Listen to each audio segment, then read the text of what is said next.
сегодняшним спектаклем замечательным казанского ТЮЗа «Одна нога на берегу, другая в лодке» завершается 15-й Всероссийский фестиваль молодой режиссуры «Хняль. Ремесло».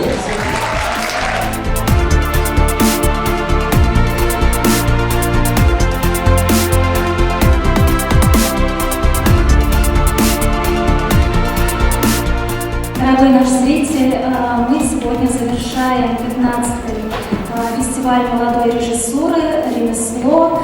В рамках этого фестиваля в течение 7 дней мы отсматривали спектакли разных театров, как татарстанских, казанских, так и со многих регионов России. И для завершения хочу передать слово театральному критику, эксперту фестиваля Юлии Анатольевне Клименко. Журналистов, блогеров, с которыми мы обсуждали все спектакли, я бы хотела поблагодарить и театрного зрителя имени Кариева, и зрителей за этот опыт, за то, что в течение недели мы каждый день смотрели премьеры молодых режиссеров.